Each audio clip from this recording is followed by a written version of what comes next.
በአዲስ አበባ ዩኒቨርሲቲ ታሪክ ለመጀመሪያ ጊዜ የተዘጋጀ ነው የፊልም ፌስቲቫሉ።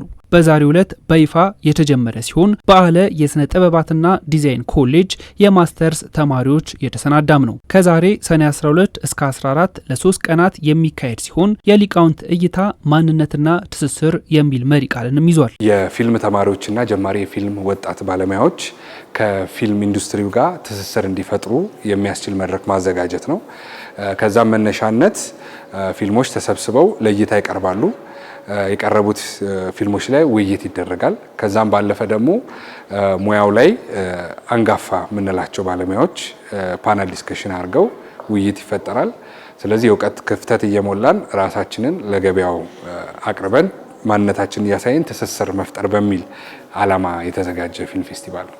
የፊልም ፌስቲቫሉ የሀገሪቱን የፊልም ኢንዱስትሪ ከአካዳሚክ እውቀት ጋር ለማቀዳጀት ያለመና ትምህርታዊ ምርምርን ከፈጠራ ስራ ጋር ያዋሃደ ስለመሆኑም ተመላክቷል። 25 አጫጭር ፊልሞች የሚቀርቡ ሲሆን በ6 ዘርፎች የተመረጡ 6 አጫጭር ፊልሞችም ተሸላሚ እንደሚሆኑም ነው የሚጠበቀው። አዲስ አበባ ዩኒቨርሲቲ እንደዚህ አይነት ፕሮግራሞችን ለመጀመሪያ ጊዜ ሾርት ሙቪ ፌስቲቫሎችን በማዘጋጀቱ በጣም ደስተኞች ነን። ሾርት ሙቪ ሀገራችን ላይ እንግዲህ መታያ ሲኒማ ቤት የለውም እንደሌላው ዓለም። አዲስ አበባ ዩኒቨርሲቲ እንደዚህ አይነት ነገሮችን በመጀመሩ በጣም ደስ ይለናል።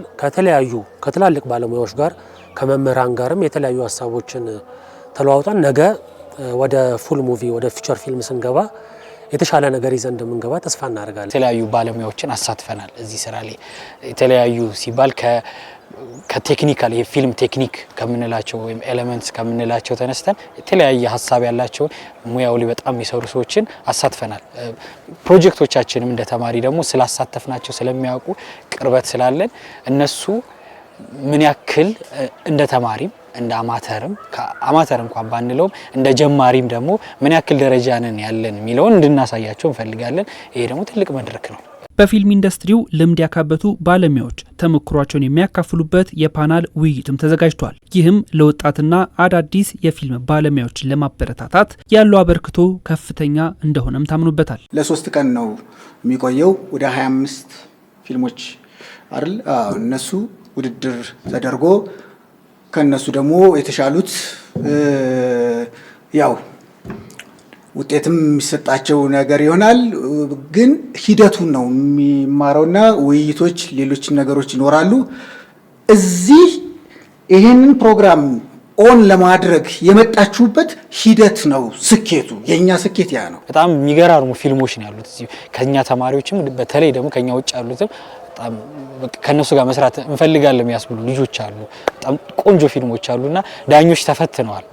እያንዳንዱ ዘርፍ ላይ ቢያንስ አንድ ዘርፍ ላይ 2 ዳኛ በጣም ኤክስፒሪየንስድ ናቸው ብለን የምናስባቸው ኢንዱስትሪው ላይ በጣም አክቲቭሊ እየሰሩ ያሉ ዳኞች አሉ። ጥሩ አድርገው እነሱ ጀጅ አድርገውልናል በደንብ አድርገው። የፊልም ወዳጆችም ለ3 ቀናት በሚቆየው ፌስቲቫል በአዲስ አበባ ዩኒቨርሲቲ በኢትዮጵያ ጥናትና ምርምር ተቋም አዳራሽ በመገኘት እንዲታደሙም ጥሪ ቀርቧል። ፌስቲቫሉ የተዘጋጀው እንደ ባች ነው። 2017 ዲፓርትመንቱን የተቀላቀለ ልጆች መመረቂያ ስራችን አድርገን ነው የሰራ ነው። ነገር ግን በእኛ የፊልም ዲፓርትመንት ፒር ሜንቶርሺፕ የሚባል ነገር አለ። ማለትም ታላቅ ታናሹን የሚመክርበት መንገድ የሚያሳይበት። ስለዚህ እኛም እንደ ጀማሪም እንደ ታላቅም ከኛ በኋላ ለሚመጡት ባቾች መንገድ በማሳየት ቀድሞ እንዳዘጋጀ ታላቅ ግን ማድረግ ያለብንም ማገዝ ያለብንም በማገዝ ቀጣይነት እንዲኖረው እንሰራለን።